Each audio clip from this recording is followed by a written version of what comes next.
Aloha and welcome to my presentation on Celtic dance.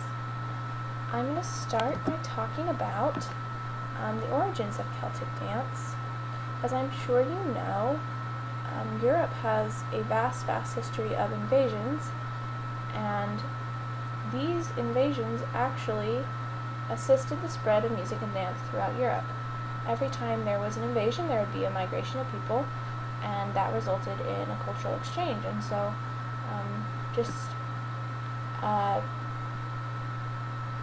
natural consequence of the movement of that sort of movement of people was the spread of different ideas about music and dance, and so that was very influential in the way that Celtic music and dance developed. And basically what became of that in Ireland was Irish step dancing. We can trace it back to pre-Christian Ireland pretty successfully, and it really developed for social reasons. It was a way for people to communicate with each other and enjoy their time together. So that's a little bit of the history. In about the mid-1700s, there started this tradition of traveling dance masters, and they were artists who were very practiced and knowledgeable about Celtic dance, and they would travel around in a specific area and teach the people there, teach the peasants the latest dance steps. They would form dance schools, and the dancers in those schools were held in very high regard. There was a very high standard for these dancers, especially for solo dancers. Like I said, each master had his own district, and he would stay in that specific area so as not to encroach on the territory of other dance masters. But they taught the people, so people were kept up to date on the new dances that were developing thanks to these dance masters.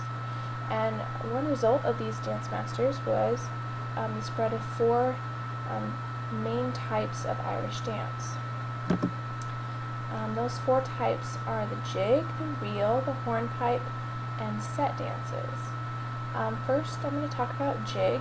It can actually be broken down into two subcategories: slip jig and single jig. Slip jig is the most graceful of all the types of Irish dance.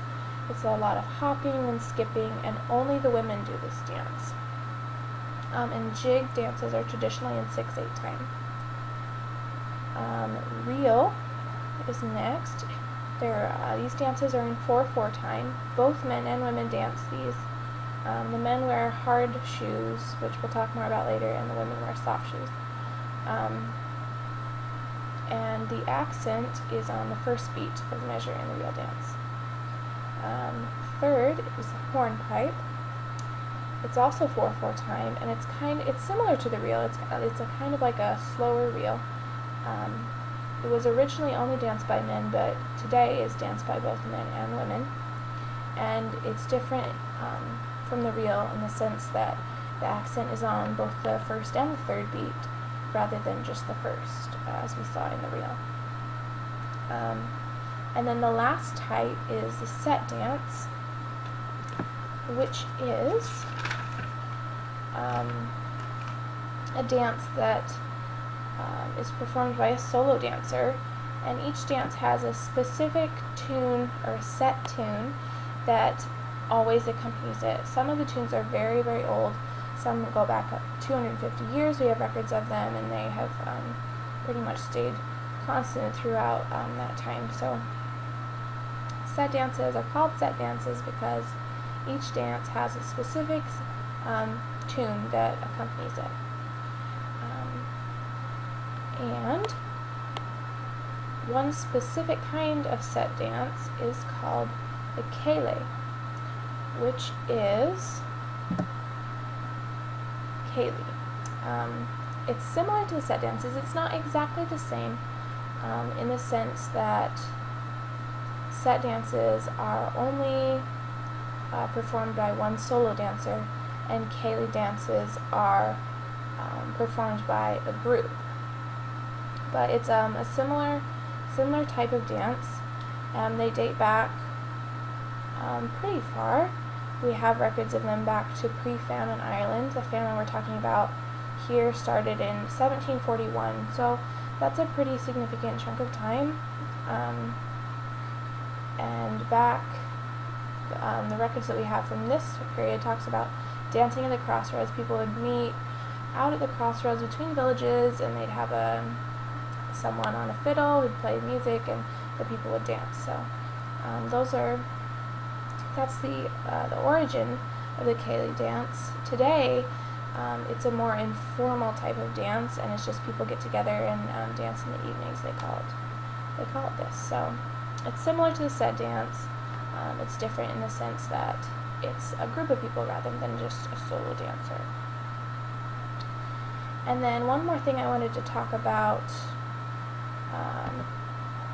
with our 4 types of Irish dance is just one fundamental aspect of Irish dance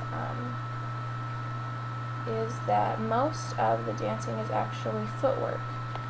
The upper body and the arms pretty much stay stationary throughout the dance, and most of the actual movement is footwork. So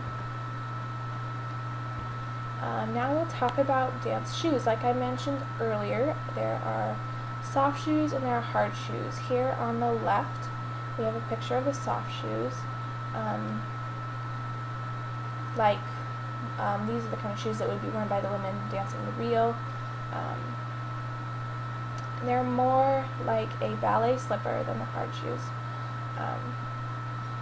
And then on the right, we have a picture of the hard shoes. It's more of a tap shoe. If you're familiar with American tap dancing, that's the kind of shoe it is, and it's called a hard shoe. Contemporary Irish dance schools.